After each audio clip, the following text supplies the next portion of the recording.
Hi, everyone. Hey. I'm Alicia. And I'm Meredith. And this is It's About the Pasta, a Vanderpump Rules podcast.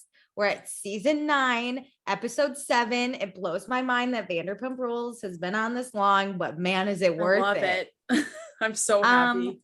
Before we get into it, check out the A&M Podcast Network. We have this podcast. We have Summer is Fun, a summer house podcast, which is right now a winter house podcast because it's live. And we also do One Season Wonders. What else? Follow us on Instagram at Vanderpasta. I was a little late today with the tweets because I watched the episode a little late. Okay. They were solid tweets. They were funny. You can join our Facebook group. It's the same name as the podcast. Please be sure to rate, review, subscribe. We actually have a new review. Yay! I was so happy. This is a 5-star review titled 5-Star Pasta by Kelly Sabbath, maybe 4444 from Canada. Ooh. So, she says, I had been searching for a podcast to increase my Vander content for a while, and this one is by far the best. The girls are really honest, funny, relatable, and knowledgeable about the VP world.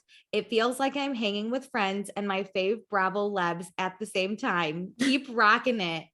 Oh my God, we are nowhere near Bravo Lebs, but thank you so much. That was the best part. But thank you so much. We love to live in our reality TV worlds. Like Alicia and I actually do text about these shows even. Oh my God, constantly. Meredith and I probably talk the most out of any other person I've talked to in my life. Oh, I almost make you like a locked person on the top, but then it's like you can't, it's harder to see when they text you. Yeah. Like I want to see what you say so I know what mindset to get into. Agreed. Yeah. Also join our Patreon, patreon.com/Vanderpasta. Let me tell you what you can get really quick. For $1 a month, you get access to our pre-shows where Meredith and I catch up about whatever the hell we want. It was a good one today. This is really worth. This one is worth buying the whole month for. And you also get access to any episodes we record early. So for live shows, you get the episode at least 12 hours in advance. For when we go back and do old seasons, you get them months, maybe a year in advance. We don't know. So just go check it out. For $2 a month, you get access to everything I just mentioned. Plus you get access to our after shows that we do when we go back and do old seasons of the shows. Also, we will say your name on the podcast. So thank you to Chris, Danae, Dustin, Gina, Jackie, Kelsey, Kristen, Mariah, Tracy, and Zoe. What a good group. Woo. We love you go all. Off the charts with your woos. I'm sorry. I have a really high-pitched voice, I think. I don't know. I can actually hear my own voice. But then for the mere price of $5 a month, you get access to everything I just mentioned, plus for live seasons, which is now. We have a live Vanderpump season and a live Winter House season. It's a full schedule. We'll ask for your opinions. Give us your thoughts. Give us your questions. Give us your opinions. We will read them. We will comment on them. We might even respond back on Patreon if we're that upset by it or agree that much. Also, we will pick a patron of the episode. So this week, we are going to pick the one man who never fails to comment and like every episode. He is Meredith's dad, her flesh and blood, Chris, an outstanding stand-up, listens to every episode too, even though he doesn't watch these shows. Be more like Chris. So he's not a fan of the shows. He's a fan of us. I mean, he's a fan of Meredith. And you can, I think he would like me if we met. Yeah, 100%. And listen, his questions aren't always even Vanderpump or Summer House related. So you can ask any question or comment anything. I love it. Meredith's more of like, we're not talking about Chris's question, but I love it. I think they're so great. Keep them coming, Chris. You're a star. Okay, well, with that, let us get into the episode. Oh no, wait, first we gotta mix it up. Meredith, Get I drunk. am drinking some beers that I saved from my beach trip this weekend. So, oh, this is tricky. I should have prepped this. Why is this one so You got hard? it. Oh no. Kristen, Chris, we got it. Good?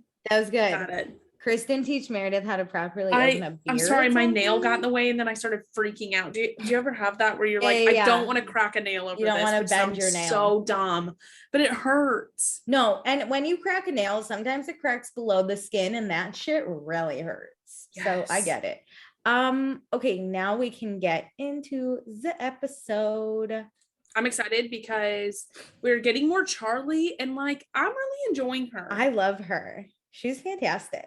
Okay, so previously on Vanderpump Rules, Lala and Charli went head to head, and we found out about Charli's trauma with food.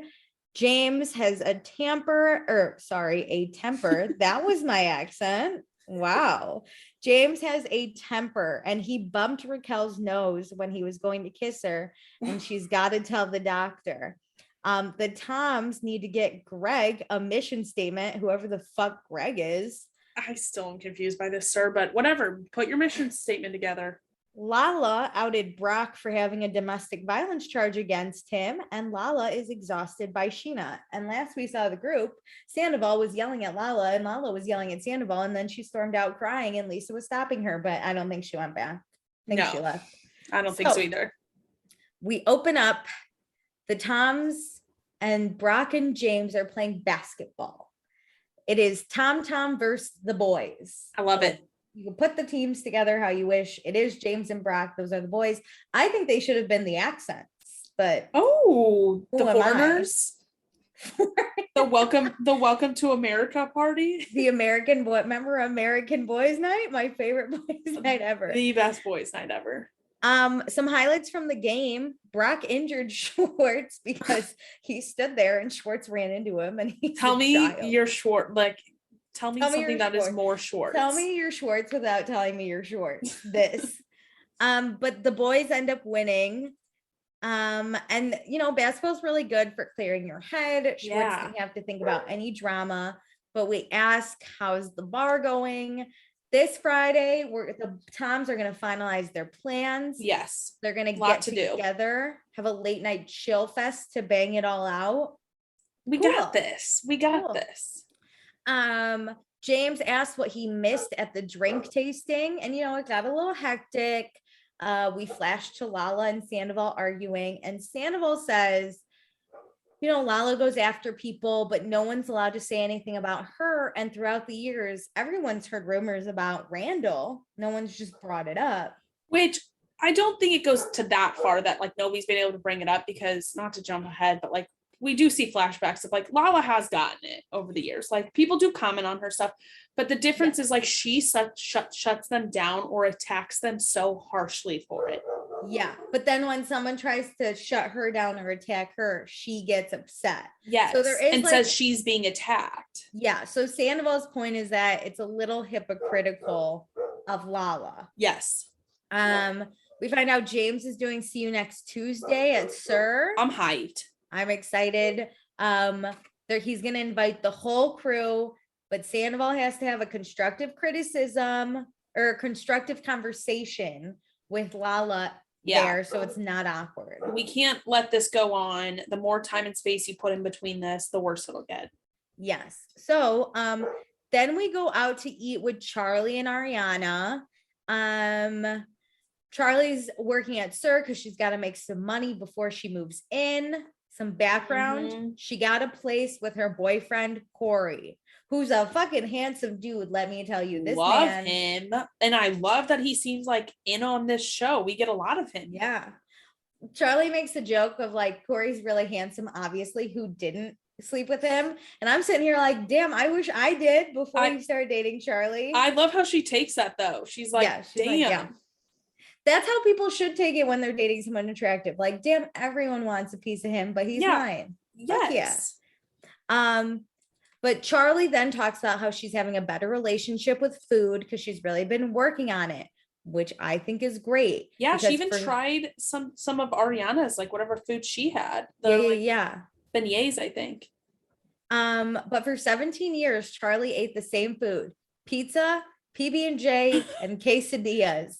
But then she met Corey, and Corey was like, no, thank you. We're Fuck eating no. other food. Yeah. But this shows how severe like her eating disorder really was. Because this is a fear of food. She did not open up about it her first season, which was season 8. All she did was talk about foods that were very popular that she didn't eat. So she seemed very weird for not ever having tried those things. But now that she expresses that she's only eaten like 4 foods her whole life, that makes a lot more sense. I still don't get the avocado thing, because if you're eating quesadillas, they're typically served with avocados, I didn't eat avocados for a really long time. I also had growing up, I was just picky, but I would eat 4 or 5 things. Like I was until maybe college. That's my friend from college did like the same thing. She did like chicken fingers, very simple things. Yeah, college, it was like, I'm too poor to eat how I want, so I just gotta like struggle meal it. So yeah, but I don't have like a traumatizing relationship. I was just picky. Yeah. But I get this. Food is scary sometimes. Now I eat anything. Interesting. See, I grew up the complete opposite. Is like we had all this different stuff. We always ate different foods. It was like never like the same. The only things I really didn't eat, my mom wouldn't make you another meal. Like you either ate what was on the table. Yeah, same. I had to starve most of the time. I think my thing was when I didn't like a food, that to me was traumatizing to like put it in my mouth and not like it. So then I was just scared, so I wouldn't try foods because I was scared if I didn't like it, I would have that same reaction. But then like I tried guacamole, I think in college, and I was like, dope, this shit's great. What have I been missing my whole life? I'm a psychopath. I love the bond that like Ariana and Charli seem to be having. Ariana, like Charli says that she can really lean on Ariana, and Ariana says everyone's messed up in this group. You might as well just like dive into your like trauma. And Ariana's the perfect like lightning rod for this stuff. Like she's very open and honest about hers, and I feel like she gets people to be open and honest in such a natural way. Yeah, I love this friendship. Like I am standing these two as friends. Me too. Ariana's obviously a queen, and so is Charli in her own right. Feel like Charli's the perfect amount of Sheena that we do love, but I do think that Charli seems to give Ariana a little bit more than Sheena does. Yeah, 1000%. Sheena's very much obsessed with herself, which we love because Sheena owns it. But you know, she's exactly who we need her to be. But Charli actually, to again push herself, she wants to have a tapas style culinary night where everyone brings food and you try it all. I think that's a genius idea. That's great.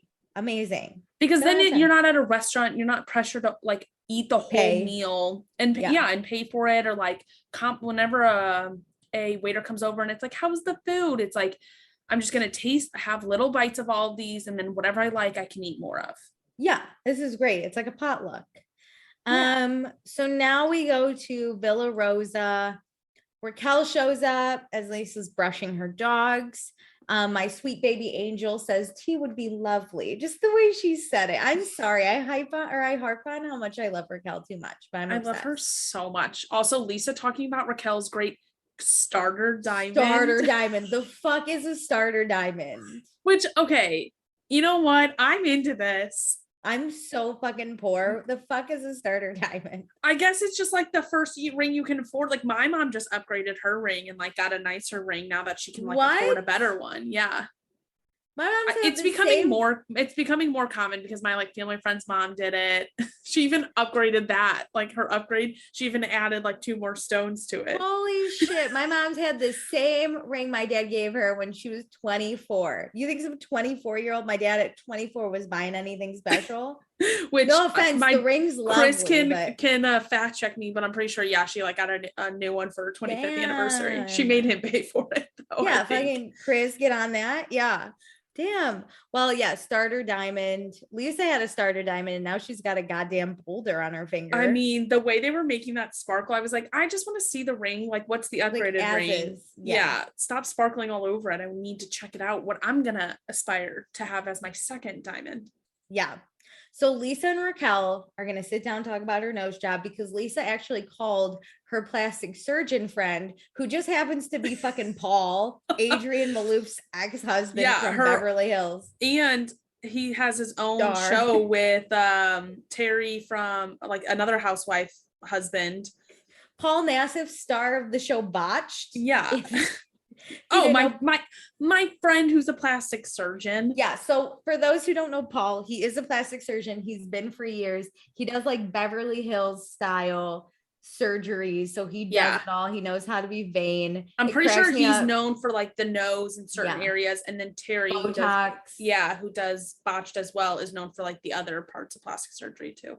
I just cracked up because listen, I haven't seen Paul in a while. Paul used to be kind of fugly season 1 of Beverly Hills, but he looks okay now. And it always made me laugh that this plastic surgeon was kind of ugly.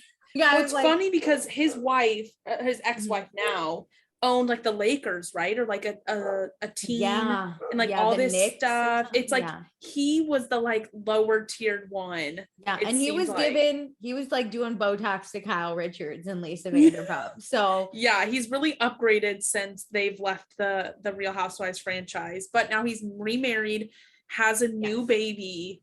And like has a whole like skincare something line or something. I'm pretty sure it's sold at Costco. So go Paul. But so we find out Raquel paid $16,000 for her nose that James fucked up. I have never had plastic surgery. I don't aspire to have plastic surgery at all, but like you do you, I'm all for it if you want it. But like, is this a normal price? $16K seems really intense. Yeah, especially like for a botched job. That sounds crazy. Listen, if anything on my body is worth $16K, no one's coming near my nose. Dude, who needs a starter diamond? No, who needs a starter diamond when you can just put that $16K into the good diamond? Yeah. That's what I think. Give me that new nose. But Paul is actually double that. So my jaw dropped. It doesn't shock me that Paul is worth this much. It shocks me that Raquel's thinking about paying this much. Basically all in $46,000. That's insane. So Raquel's sitting down with Lisa and she really wants to be honest about what really happened to her crooked nose because no one knows right now that James crashed into it while he was trying to kiss her. And like Lisa talked with Paul, so it's like I have to tell her the truth now. Yes. So Raquel has those slight panic attacks, but she's then like freaking out. I know. But then tells Lisa that James bumped her nose 1 week after she got the cast up, which I think would be more pain than anything. Oh, yeah. Right? And Lisa immediately is like, has anyone hit you? And I was my God, I know. I never even thought about that. I did. That's why she was nervous. I knew. That's why James didn't want to know. Really? People thought he got angry and he hit her. That was it. I knew when they were at the park last episode, he's like, don't tell anyone. I knew that's what he thought. I'm surprised then I'd say that. That's okay. Maybe he did, but like, I just still don't think, I think people think he's just reckless and he's an idiot. Which is like handle her with care. Not that's like 100%. Trying to hurt her, but still like, why are you trying to kiss your girlfriend at the time who just had nose surgery? Like, leave her alone.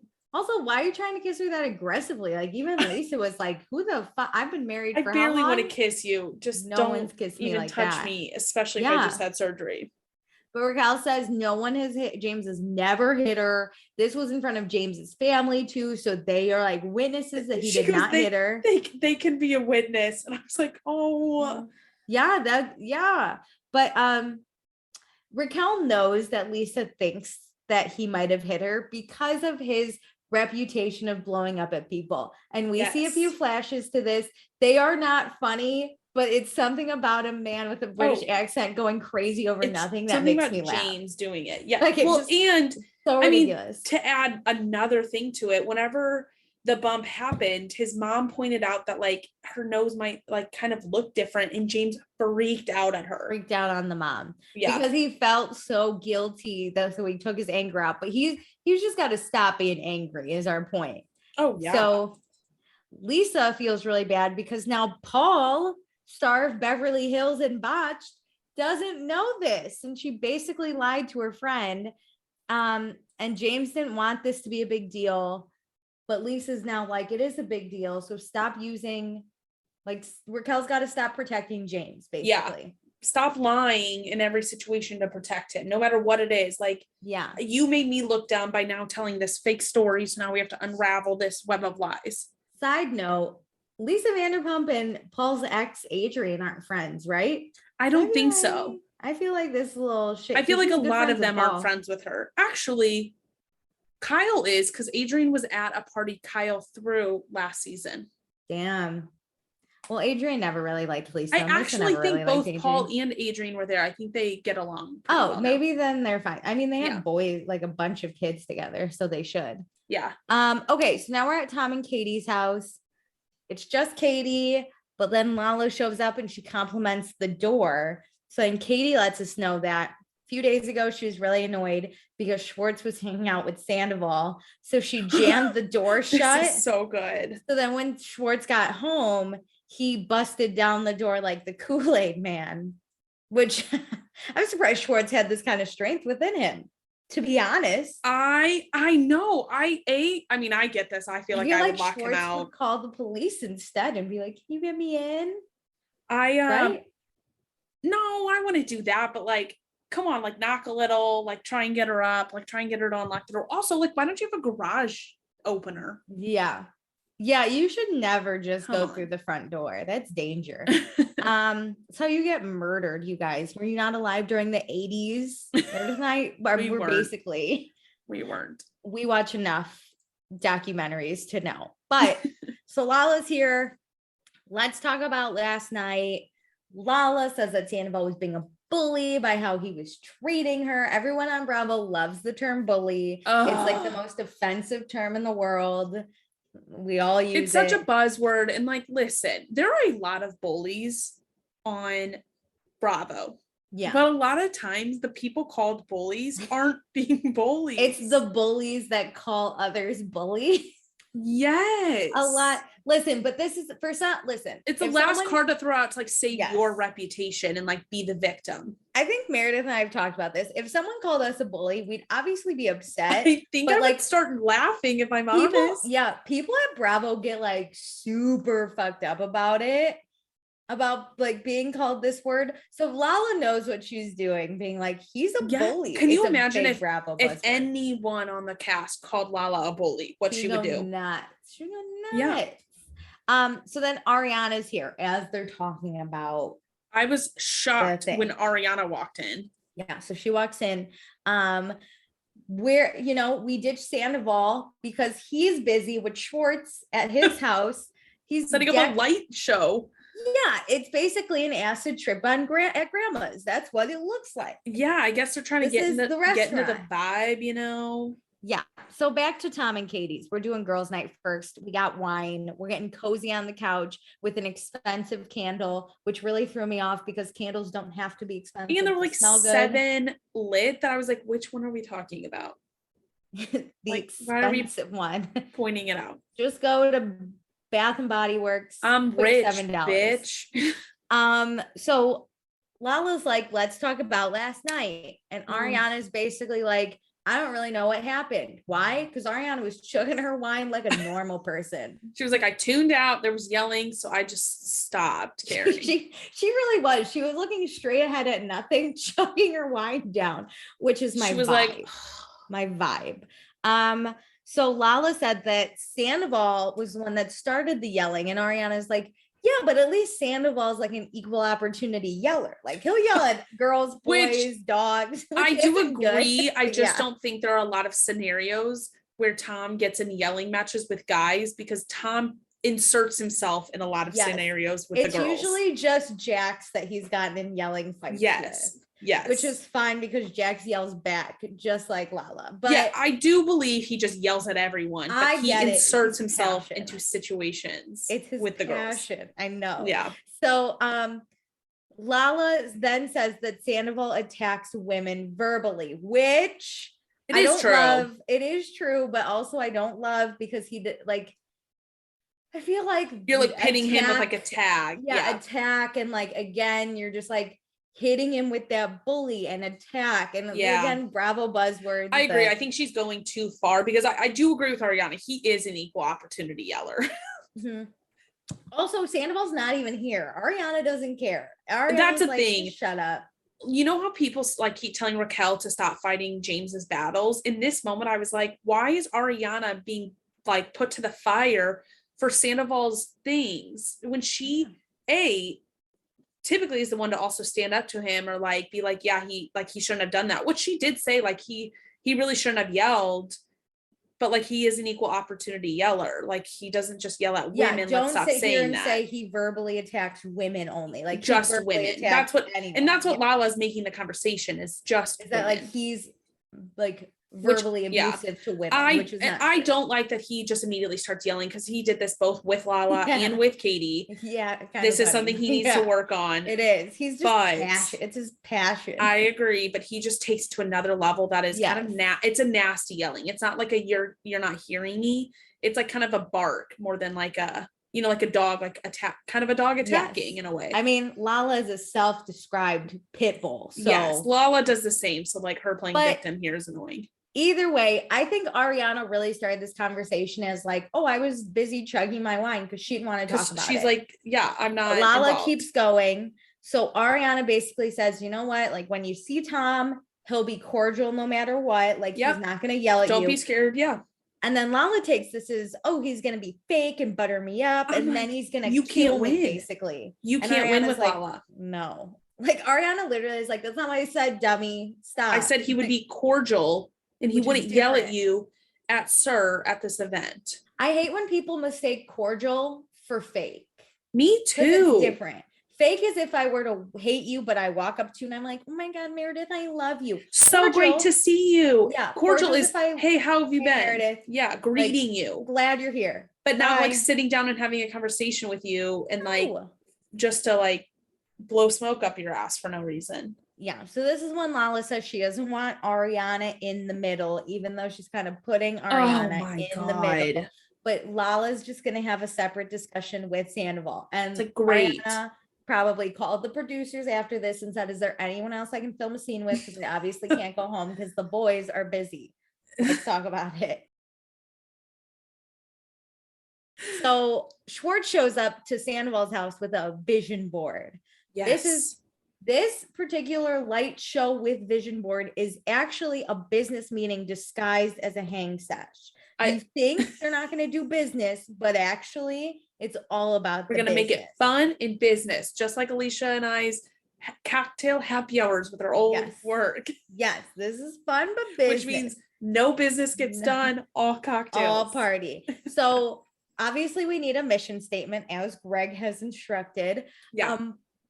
We're going to come up with the first objective after we get some tea. So first we do that. And actually, we're also going to take some shrooms. Yes. Let's just get into creative juices flowing. I don't know about you, but I think workers would be more productive if we were all on shrooms. I'm good without. I feel like my productivity levels are top notch these days, but let's see how this plays out. I mean, we got to get a lot done. So like, I'm sure we're going to get it done. These men, listen, I need a whole show of these two on shrooms trying to do business. This cut was perfect. Funniest thing. They got clearly nothing wrong at one point or nothing done. Talking about unicorns eating whipped cream out of some crazy contraption. Schwartz couldn't finish a sentence and there was like Sandoval dancing. Didn't mind that. They were in robes. They were wearing glasses, like weird sunglasses. Listen, there was a lot of whipped cream being sprayed multiple times. These two men, all they came up was the vibe is future retro, like a dive bar. That was it. Those are contradictory. I feel like future dive lounge. Oh, it's a dive retro, lounge. Like a dive lounge. Dive lounge. Future retro though. I feel like dives are like retro, actual retro. Yeah, I don't know what they were saying. My favorite was when Schwartz was like, wait, I forgot what I was saying. And Sandoval goes, exactly. And and Schwartz is like, no, wait, I actually thought I had something to say.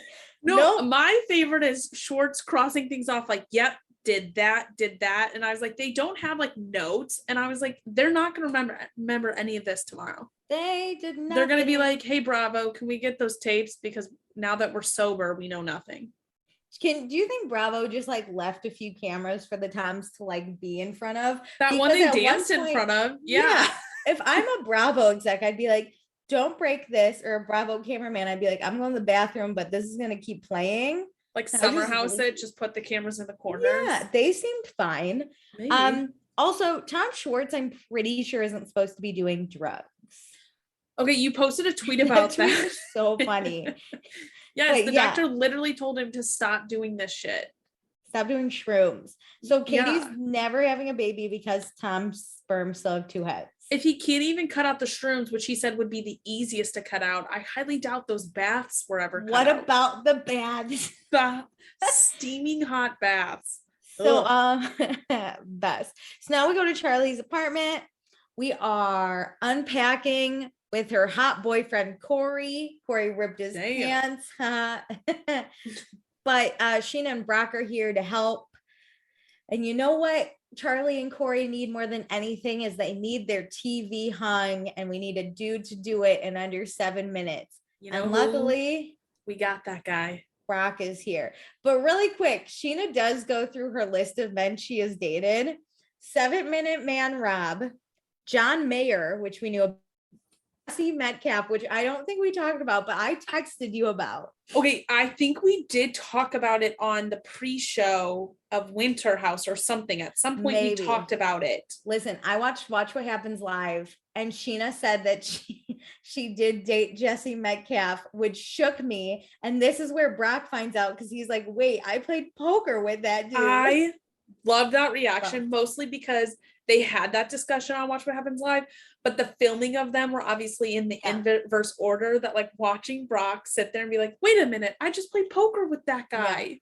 Sheena's dated some hot ass dudes. She has a good list. Listen. I did listen to the Watch What Happens Live podcast version, and it was top notch. Yeah, because she dated Eddie too, Brandy's old husband. When he's hot, Andy Cohen was like, good. damn, you got a good list. And then he was like, I'm sorry, Brock.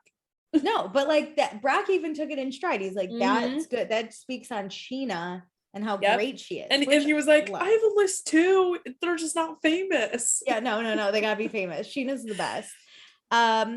So we're gonna time Brock hanging this TV. But Sheena's confident because Brock can do a bunch under 7 seconds. Like they made a baby in under 7 minutes. Sorry, they made a baby in under 7 minutes. Like Sheena, which it was a slight turn of Brock's head going, what? Like he was like, wait. Why are we talking about this? But Brock did it. He hung the TV in 5 minutes and 39 seconds. I mean, crushed it. Impressive. He got Rob beat. Although Sheena never said what the time was. She just said it was under 7 minutes. I think she said in 7 minutes. Oh. Is Who it? knows? But Hang a still. TV in- I mean, clearly it's not that difficult. I don't want to do this because I've this never would stress hung a me TV. out. And then Okay. can we talk about this tweet? Oh my God, the Charli one. Yeah, Charli said that. Charli Okay. shared a picture. This was my funniest tweet. It was a story in 4 parts. So Charli tweeted a picture of the TV and says, update, the TV Brock hung. It literally fell at 4 a.m. and we thought someone was breaking in. That would fucking terrify me. So then Sheena tweeted and said, and you knew y'all didn't have the proper tools or anchors for him to do it that day. He got it up quickly and did all the steps for the vlog. It was never secure. And then Charli responded and said, oh God, Sheena, it's a joke. Did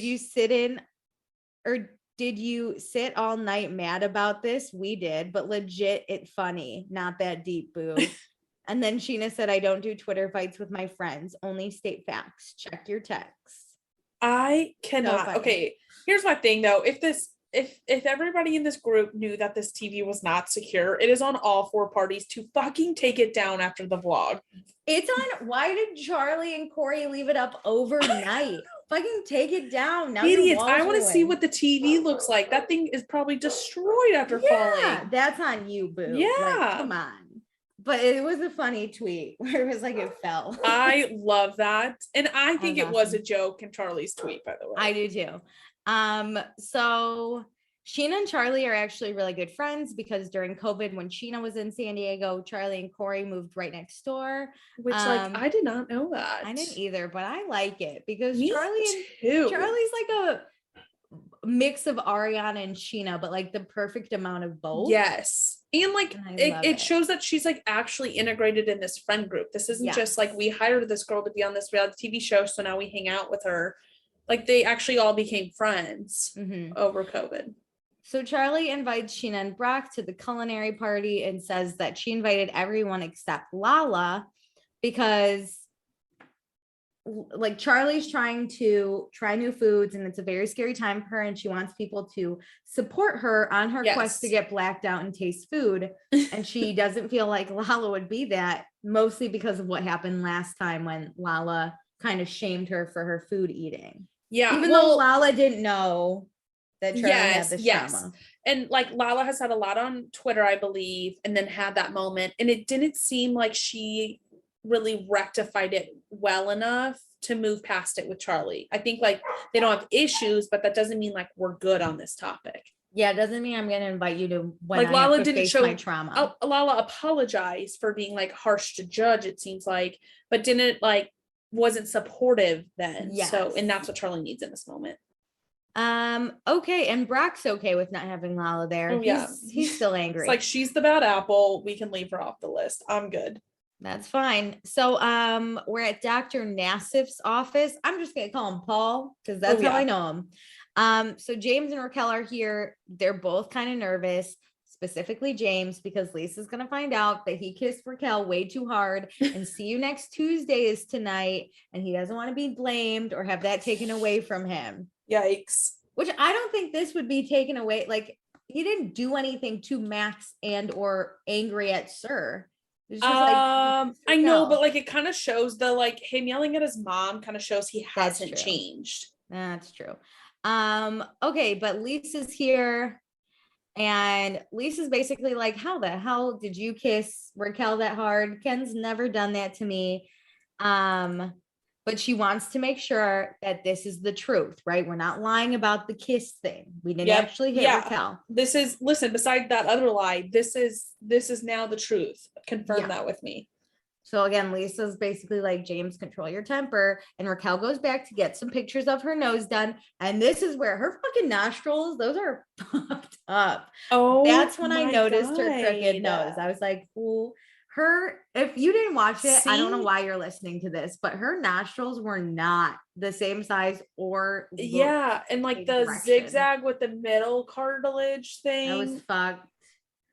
Like I don't think we got a good enough angles, and like stuff on TV versus real life is slightly different, like with lighting and everything. That like seeing those photos, I was like, shit. I see now why she wants to get this fixed. And I would pay 30 grand to get this fixed by the best because it's already fucked up. You don't want to like fuck it up more. I guess this is if we ever decide to get plastic surgery, we should just go to the best straight up. Paul. Yep. So we go meet with Paul now. And Raquel tells Paul what really happened with her nose. And so Paul is like, let me take a look at your nose. So again, we see Raquel's super fucked up nostrils. And so Paul basically says he can fix it. What he would have to do was add a little cartilage, which we would get from right below the boobs. We would do a quick incision, take out some fat, and then like add it. Yeah.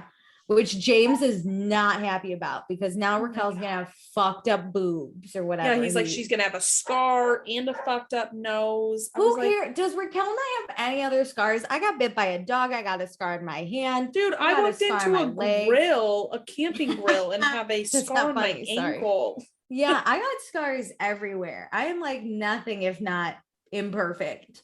But this man just cannot let Raquel get what needs to be done for her to be happy. Can't you prioritize? Wouldn't you rather for her nose and like selfishly for yourself have her outward appearance be the best and then have one scar on her rib? Like it's not gonna be massive. No one's gonna notice. And then with a little, like there's that cream that gets rid of scars, like it can get a little bit better. Also, you think Paul hasn't done this before to some expensive Hollywood lady? Like, plastic surgeons do the best stitching because they don't want Yeah. scars. So like she'll be fine. they fucking know what to do. So, And way to put yourself as the prop, like your feelings present more than Raquel's. exactly. So, Paul does say, though, that a kiss probably didn't do this damage to the nose. It was probably a bad botched job, if you will, from her previous based on nose like job. I think he said like the way the cartilage is collapsing, then the kiss couldn't have done that. Yes, so that's great. James is nothing but happy, and Paul says he feels good about giving Raquel a better result, and he would operate in about a month. So Raquel's got a lot to think about. 30 grand worth of decisions right here. I mean, stressful. That Yeah, or I guess like he just can't operate for another month, so she can do it at any time. But like, what a big decision again. Like, do you go under the knife again and chance it? Do you spend all that money? XYZ. Okay, so now we're at Sir. James is getting set up to do his see you next Tuesday, which is so freaking exciting. Everyone's gonna come. Charli's there working, Raquel is working, we're all fucking ready. Charli, okay, so then James does see you next Tuesday. Everyone's there. I did put, I go, is Charli even working anymore? But it's fine. After some sets, Ariana, Katie, and Sandoval sit down with Lisa and they discuss mushroom tea, which Lisa like doesn't need, but like maybe she wouldn't be opposed. She had no way would be opposed. Could you imagine Lisa at that planning meeting? She would have been horrified. Like absolutely, she would have left. Sheena and Brock sit down. It's weird for Sheena to be here not working, but like there's the bar that she stood and danced on, and we get a flash of our favorite Sheena Shea song. What is funny is the first time she performed Good as Gold on the bar, I'm pretty sure was her engagement party to Shea. It was.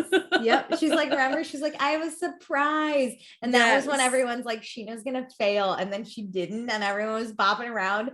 And like, so were we the second time we watched it, but the first time you're horrified that this is a real song. I love that Sheena's like, oh, the memes of singing Good as Gold on this bar. So funny. And I straight up love that Sheena's like not embarrassed about it. She's like, that's where I gave my performance. This is so embarrassing. Proud as fuck. But yeah, so Lisa sits with Randall and Lala now. And Lisa basically says the last time they were together, it was a little intense. Mm-hmm. Randall wasn't there. He apologizes for missing it, but obviously it was like crazy. So he's kind of glad. Yes.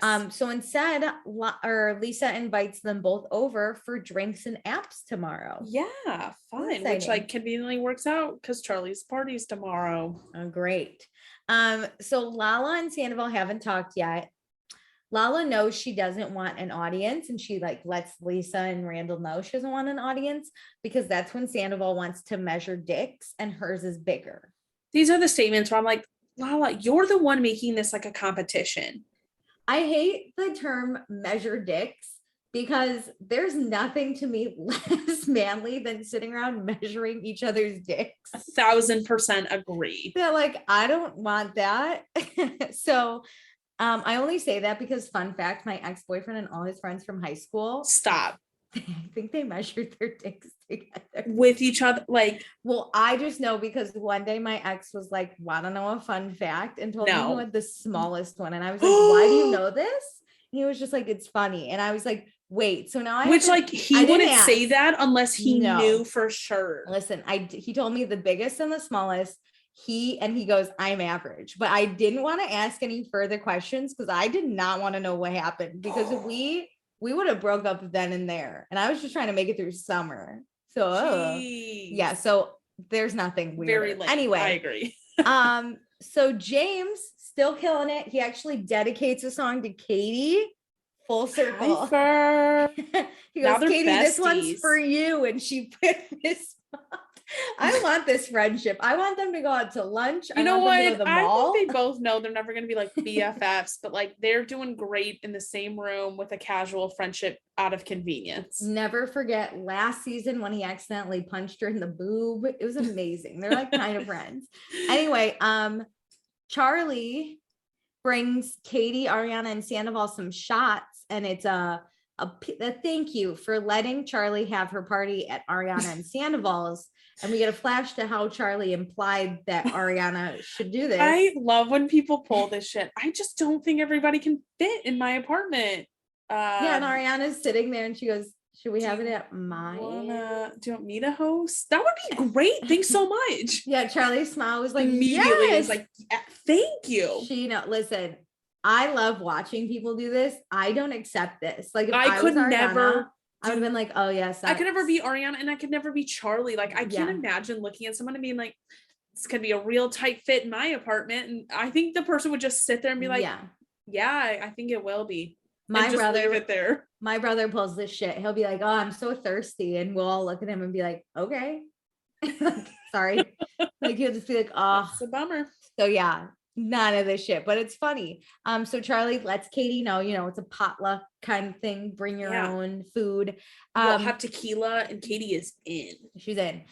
So as we're talking, these two hands come around to Sandoval's like not neck, but also like end of chin. And you could strangle if you wanted to, but instead it was maybe sensual. I don't know. I took it as I love when Ariana like makes this comment. She's like, that was very sensual. Yeah. It's but like Lala. is not jealous. Yeah, it's Lala. She just brings her hands around Sandoval's neck and goes, can we talk? Which I would be scared shitless if someone did this to me. I would have swung if I was Sandoval, but he held it in for one time. So they go talk. Lala's basically like, how do we work this out? Lala doesn't want to say she like Sandoval owes her an apology, but he might. And so Sandoval just shares his frustrations on Lala. Like Lala set these boundaries for her life, which he respects, but he doesn't understand why Lala doesn't do the same for others. And she has a double standard with her boundaries versus other people's boundaries. And this is when Lala says, are you kidding me? I was labeled a home wrecking whore, which is true, but it wasn't by Sandoval, Ariana, or Sheena. It was by Katie, Jackson, James. Yes. And others, but those were the three we saw. Yes, which is why I said earlier, like she does get comments. Yes. The way she attacks people for those comments is different than how she's handling this situation with Sheena. Yeah. And I don't love that, like because Ariana has had issues with Tom. Or not Ariana. Lala has had issues with Tom and Ariana and Sheena, as we've seen in previous seasons. Mm-hmm. So it makes me sad that these were like the three people that didn't do anything to Lala when she first showed up, and everyone else did. And I understand people change and like you can become friends with your enemies, and that's fine. But like it just makes me sad. That's where I was like, and at the same time, Lala is resting against this like pillar of I'm doing it because I love you. I'm worried for you. I'm your friend. Yeah. So, so Lala says that she was judged, and Sandoval did say he was the one that stood up against that. Yep. And then Lala shares that she feels like she's held to a higher standard. Like she doesn't feel like she belongs and everyone isolates her, to which Sandoval says she does that to herself. Which I think she does. She puts herself on a pedestal and says she's basically better than everyone else. And so I don't know. For those of you who do watch Beverly Hills, she's kind of like an Erica Jane, where you like ask her a question, and if she doesn't like that question, she fucking murders you verbally. So then you don't want her around because she might kill you.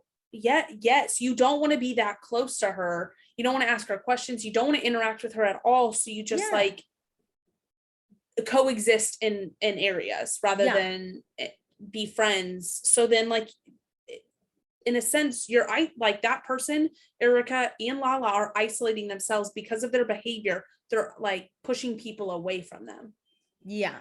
So whatever. She does kind of do it herself, but she's finally expressed this to Sandoval. So Sandoval says he understands where she's coming from, and Lala says they're all gonna do better. Yes. And Sandoval's like, sure. Like, he is happy to give forgiveness. I think she's happy to give forgiveness. Let's move on from this. Let's move on. But my problem is we're treating symptoms instead of the actual problem. Yeah. But I think people are scared though to say, hey, Lala, like there is this double standard. You fucking, I don't want to be close to you because you scared the fuck out and of what's me. frustrating is like this is definitely the like type of talk you need to have at a reunion to point out a pattern of behavior with things. And I feel like Andy's kind of losing his edge with reunions a little bit about like truly pointing out people's problems, not just like something that happened this season. I know, which makes me sad, but it's fine. Okay, so now we're at Tom and Ariana's house. We're setting up for Charli's potluck. Tom wants lights. Ariana thinks it'd be really cool if they had people over one time and there were no lights. But this is the battle between an extravagant human and their normal partner. A very normal person. So Charli and Corey are here. I don't know what they brought, but Ariana and Tom Sandoval have sushi, which, fun fact, I didn't actually eat sushi, or I've tried sushi one time before I moved to New York. I didn't like it, so I avoided sushi, and now I really like But there's so many different kinds. I didn't know that. No one had ever given me sushi, and my parents aren't very like, I hadn't had it until college because I didn't like fish growing up. It's like a texture thing for me. And I still don't like some fish. Yeah. But uncooked fish texture is so different. I just even had poke today. That's what freaks me out because I really like cooked fish. So sushi also freaked me out. So I tried a California roll because there's no fish and I didn't like it. Yes. So my ass just didn't like sushi. But then in New York, a new girl I met was like, let's go get sushi. So I wasn't going to be like, oh, I'm lame and I don't like sushi. So I went and I was like, I'm going to choke it down. It was actually really fucking good. So once I was like setting up a date with a guy and he was like, whatever you want. And I was like, let's do sushi. I like had given him 2 options and I was like, let's do sushi. And he was like, I actually hate sushi. I was so hoping you were going to pick the other option. And I was like, womp womp. The sadness. Okay. Yeah. Sorry. So, Charli has eaten very little today. She had some toast and some weed. So she's like fucking starving right now. I like that she's coming to this, like knowing what she's battling, knowing what she's like showing up for. She's ready to participate, even if it's going to be a horrible experience. She's like a little scared. I would be too. So yeah, she's freaking out, but she's going to do this. So everyone else shows up. We got the Bubbas, we got Sheena and Brock, we got James and Raquel, everyone except Lala, basically. Schwartz's chest still hurts from when he ran into Brock. Again, tell me your Schwartz without telling me your Schwartz. Yeah, Charli's nervous, but Sheena brought her famous enchiladas. And whoever edited Sheena Enchilada song is my favorite person. Okay, I saw this because I watched it late. I saw this song on Instagram and literally thought it was just an Instagram thing. No. And then when I saw the episode, I was like, shut up. They put this actually in the episode. I have to rewatch this episode at the end just to find out who was the editor because I want to shout them out by name. It's so good. Also, do you remember Sheena's famous enchiladas at all? No. Or are they trolling her right now? No, I think honestly, I don't think this stuff ever aired. I think Bravo just knew about it. They're just like, this is not important, but Sheena thinks it's so important. Yeah, she's like, here's my enchiladas. She shaded Bravo to see how many times she has brought it up in past seasons to enough that they can like flash back to this. She shaded Bravo last episode when she was doing her vlog saying, I just want to like do my vlog and edit me the way I should be edited. So now Bravo's like, fuck you, Sheena, here's your enchilada song. Okay, I loved it. But so first thing Charli tries is absinthe. And she loves it. That kind of shocks me. I feel like she'd be like more free reign with the alcohol. That she never had absinthe. She don't need anything. Jeez. Okay, so now we're at Villa Rosa. Lala and Randall are here. They sit down with Ken and Lisa. Basically, when are you going to get married? Ha, psych, if you've paid attention to the news, the engagement is off. Dude, this is so timely. Well, okay, so this is all filming over the summer. They were supposed to get married on 4/20.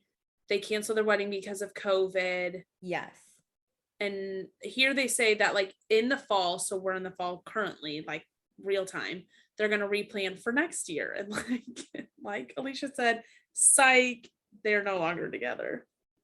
Awkward. But yeah, so we're gonna pretend they are for the show's sake. But Lala's basically like, let's not even get married. Let's just stay together. I'm hilarious. Like, her saying like, so then you can just like leave me if you want. I was like, all right, Lala, this is where she like tries to be a bad bitch. And I'm like, there's no need for it. It's okay to have feelings, girly.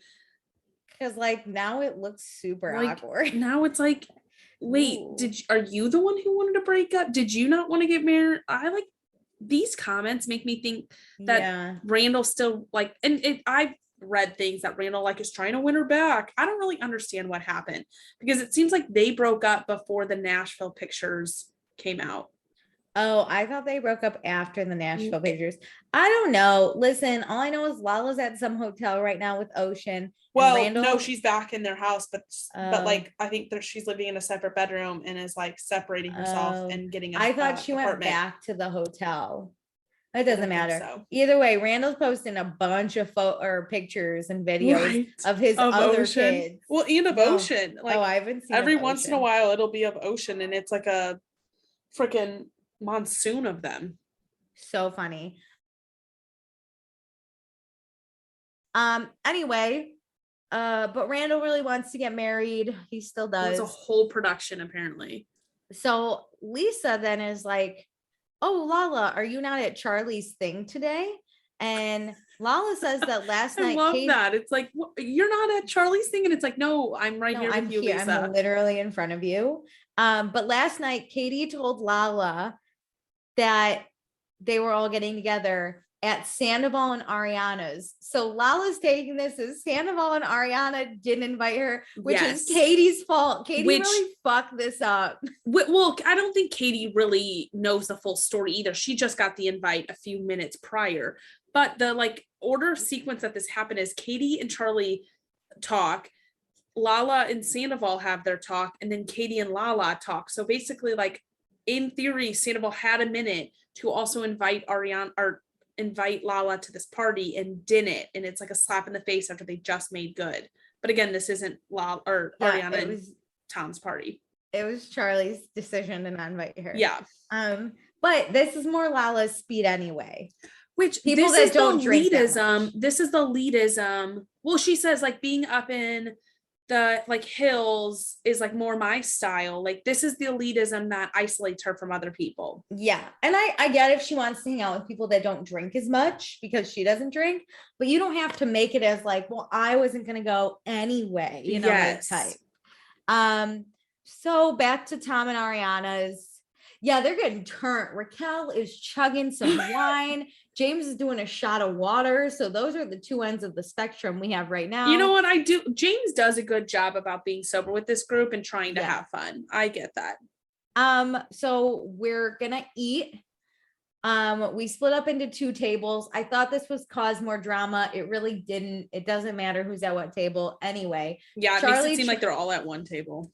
Charli eats a mussel for the first time. At first she did this thing I used to do where you gag and then you go, oh wait, it's like not that bad. But that's like your instant like reaction is I'm trying something new and it's disgusting. Yes. But she likes it. She doesn't really like the enchiladas though, but we're not going to tell Sheena until Sheena sees this episode. The best part is like, these really aren't my thing. Nobody tells Sheena. It's like, thank God. And Sheena's sitting over there like, I gotta like perk up and make sure I watch Charli like eat my enchiladas. And she's sitting there, she's like, I'm just excited for my enchiladas. Like won't stop. Like now Bravo's trolling her anytime she mentions the goddamn enchiladas in this sitting. I'm sure everybody discussed their food and was like, oh, I can't wait to see if she likes the carnitas tacos. Yeah. But like that didn't get cut in. It's all about Sheena's goddamn enchiladas. My favorite was while we were getting food, because it's like, you know, serve yourself style. Sheena, it's like a slight, she said it's so quietly, but Bravo's got mic, so they caught it. And she literally goes, I just want my enchiladas. They got her. So anyway, Raquel asked Sandoval about the bar, and Sandoval, which I love how she just asked Sandoval. There's no Sandoval was at her table. Oh, I thought like Schwartz was at the other table. I was like, I think we all in two different rooms. Oh, I was like we all know Schwartz knows nothing. Yeah, Schwartz and Katie, it's like Schwartz, Katie, Brock, and Sheena are at the table right by the kitchen. And then Okay. in the dining But you can room, like it's everyone see, else. it seems like you can kind of see it's like an open concept a Yeah, little but bit. Okay. it's like not enough. Separated. Yeah. Okay. So Raquel's like, hey, Sandoval has the bar. And he says, great, deadline is Friday. We got the mission statement. We got to start designing. And then we flash to Katie and Schwartz's table. And Katie says she wants to come see the bar. And Schwartz is like, yeah, I mean, you like don't have to if you don't want to, but like if you want to come, you can come see it. I'll Katie's be like, yeah. distracted. He's like, I'll be distracted, so I can't pay attention. I'm going to this you. Friday. You know, you should come. You Yeah, should come. I'll be that's fine. distracted, but like you should come. And Katie's like, I'm def gonna come. Thanks for the warm invite. This spells trouble for me because it Yeah. seems like Katie's not supposed to be there. No.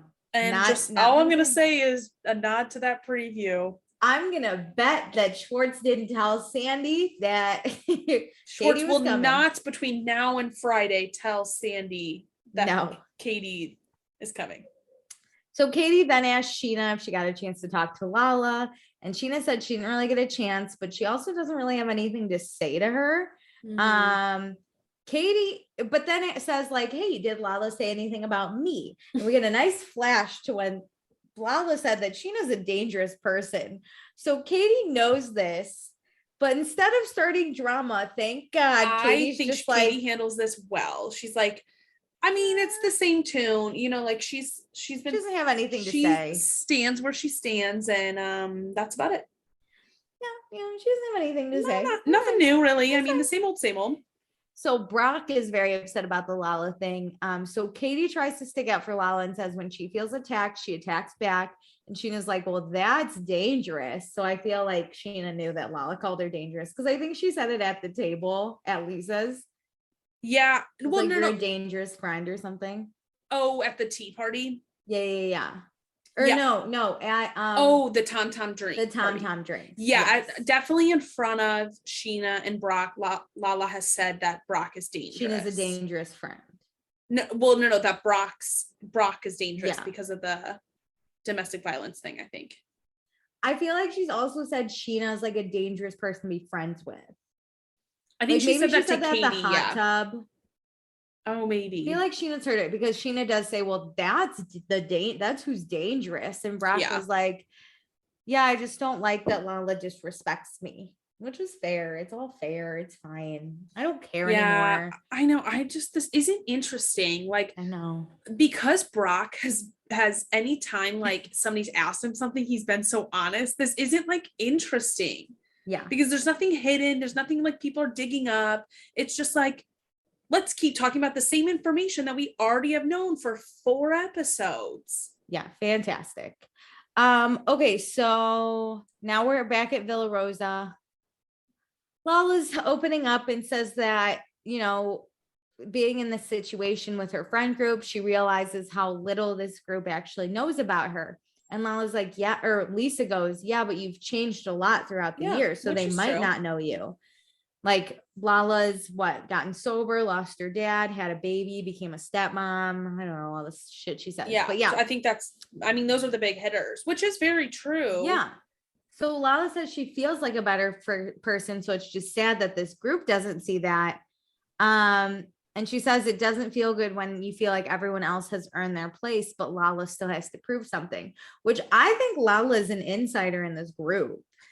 I think she was an insider with the old OGs. Oh, you think like the Stassi's? So now we're like where the cast stands, it really leans to the new group, and the Sandoval and Ariana and the Sheenas of the group are more empowered, I would say, on this show than in years past. That's true. So there is a different dynamic here, but the thing with change is I think I think Lala has had some big life moments that have changed her. However, her behavior with her friends has not changed a lot. Yeah. Like she's still yelling. She's still getting angry. She's still arguing. People aren't going to know you and like get to know you if your approach hasn't changed and you haven't given them space to know you. It doesn't seem like she's opening space for them. And we did have a year pandemic in this. So that does some of those things of like Lala becoming a mom, like they haven't had the time to get to know that part. Yeah. That it's not really fair to say it's their job to get to know you when you're not opening space for them to get to know you either. Yeah. And she does have walls up, which I think is, Mhm. it can be fine, but you can't expect people to break down the walls. Like she wasn't friends with Sheena for a long time. And then she talked shit about Ariana on a podcast. Like Yeah. you're not doing anything to invite people really like back into your lives. And she posted, I think on the premiere of Vanderpump Rules, she posted a picture of all the OGs that are no longer on. Yes. But none Which of like I the think new was a slap people. in the face. Yeah, because then it was that the whole like, well, they paved the way for this show, and I'm like, yeah, but also they did like some This isn't horribly... like you posted 7 pictures on your stories and that was one of them. That was the only picture you posted. And like they also deserve the consequences they got. So yeah, they're not on this show. Like if you want to do a flashback at any time and post that picture, that is fine. Nobody's saying don't post that picture. But on the premiere of this show where those 3 are not on this show anymore. Yeah, that's the photo you chose. Yeah. Okay, so now so Lala's just sad, and that's where it ends with her. Anyway, now we go back to Tom and Ariana's house. We're trying new things. Charli does some shot and she fucking hates it. Whatever it is, she is not down. Brock and Sheena has to leave. They have to leave to go take care of their kid, but they say they're so proud of Charli before they leave. Charli's like, thank you so much. Great this job. Is my type How of about thing. those Everyone's enchiladas? How'd you like the enchiladas?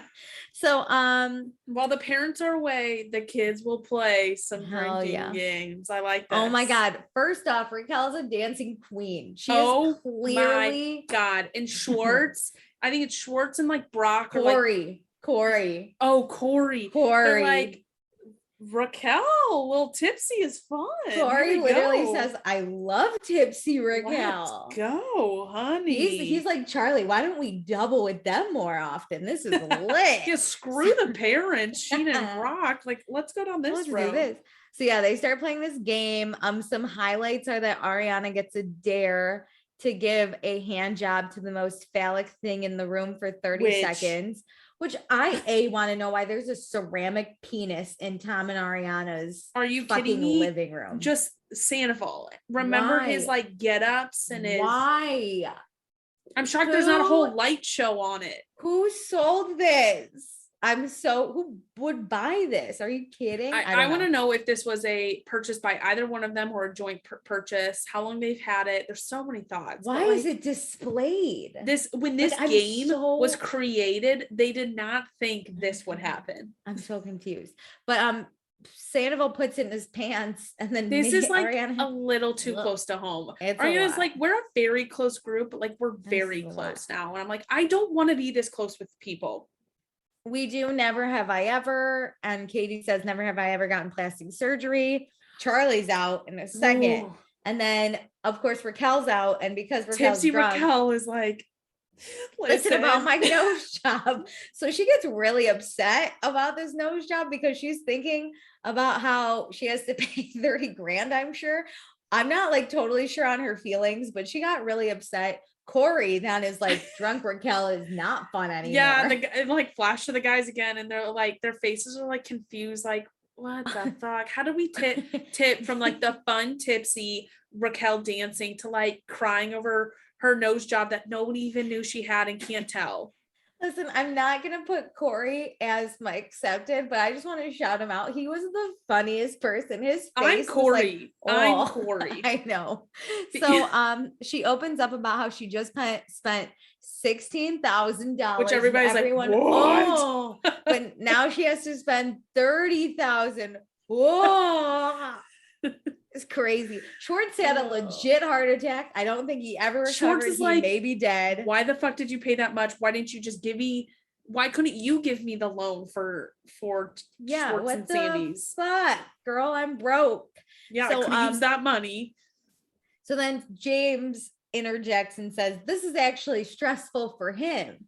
And Ariana's like, why the fuck it's stressful? Drunk Ariana. Thank you, Ariana. Like, thank you for saying everything for you. And he goes, because I'm the one that has to stare at her nose. And Ariana's like, well, it's on her face. She has to look at it too. So James just keeps making Raquel feel bad. Like, oh, she fucked up her nose and now she's ugly and now I have to look at it. Yeah, That's I his have to vibe. deal with this for the rest of my life too. Yeah. It's not great. But then, so they finally get off sad Raquel. And we're gonna play the drinking game still. So basically it's like categories. Yeah, where it there's seems a category and then well, it you seems like go there's like around. 5 different decks of cards, and one of them is categories, which they end up. Yeah. So we're picking. gonna do categories. Like we did like first ladies, and it stopped at Raquel because she couldn't think of one. Charli tried to help her, it didn't work. I get Then it, we Charli. did- I'm you too, where I'm like, Same. I'm like, Michelle keep it going. Obama.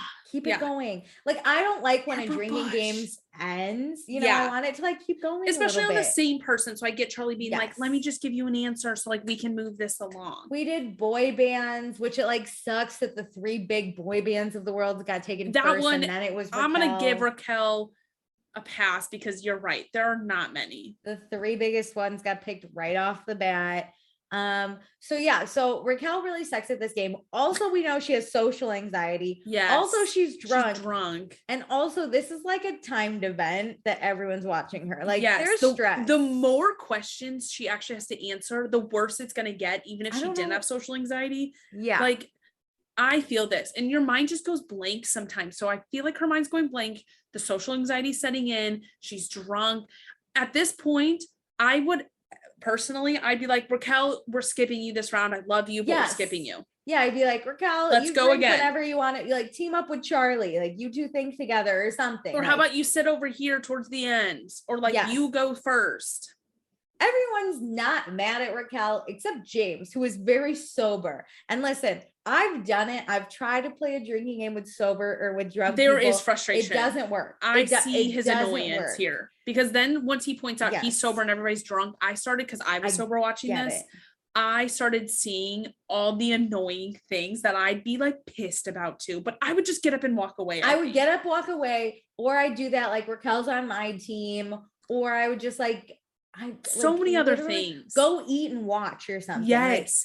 Like, I love sitting at a counter and just watching things happen, so you don't actually have to be involved and stress yourself out. Yeah, and I get this. I'm already the type of person that loves to play a game fair if I'm like feeling competitive. I've gotten better about knowing that if I'm playing it drunk with people, we're probably not going to get very far. I'm going to try. Yeah, drinking games are not competitive. Like, let's keep score.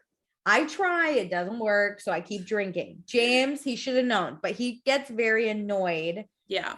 And so he skips Raquel or something and says his answer, and Raquel, being drunk, mocks it. She's like, "Ooh, I'm James," or whatever she said. I think this is something that happens a lot in social scenarios. When you kind of feel embarrassed, you find the next person to kind of embarrass. Yeah. So you get the target off you. Yeah, but then James is already mad. So this like didn't go over well. No, it did not. So he calls Charli and Raquel dumb.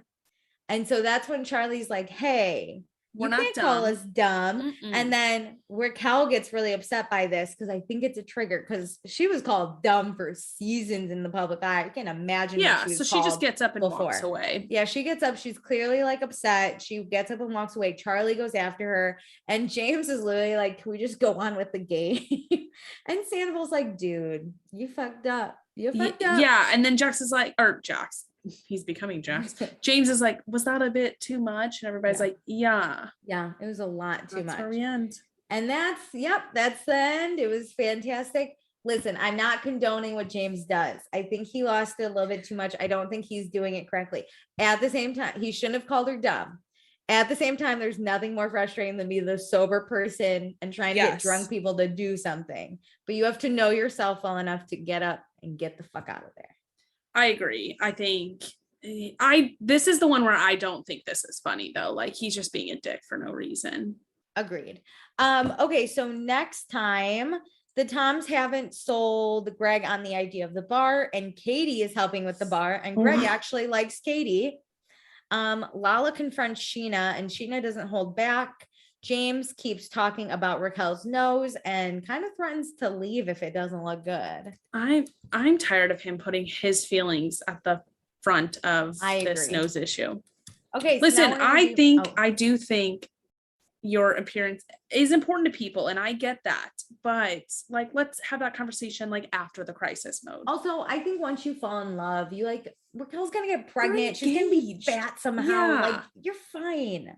Like You're she's fucking fall in gorgeous love with with or me. without a fucked Yeah, up like, nose. Damn. You could be I didn't working even- with me or Alicia instead. Yeah, rip.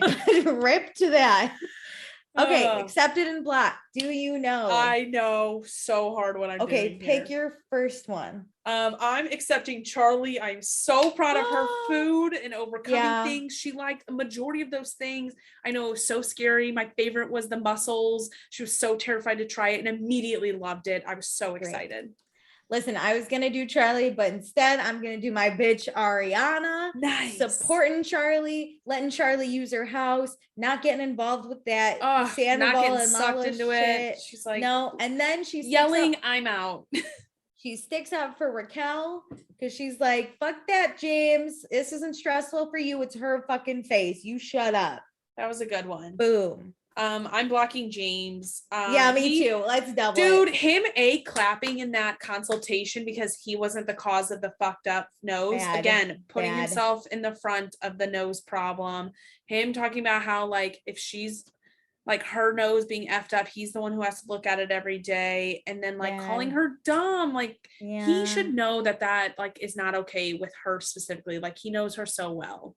My poor baby angel. Yeah, I'm blocking James too for all the same reasons. It's sad. It's just not great. Yeah. Okay, well, thanks so much for listening. This has been nothing short of I'm fantastic. excited for next episode. I want the Schwartz and Sandy's drama. Oh, I'm so excited for Katie to be in love with Greg. And I like two. seeing people crush it, and I need Katie to crush it in this conversation. Oh my God, I'm gonna laugh so hard. Okay. Do all the stuff I said you should do at the beginning of the episode. Goodbye. Bye.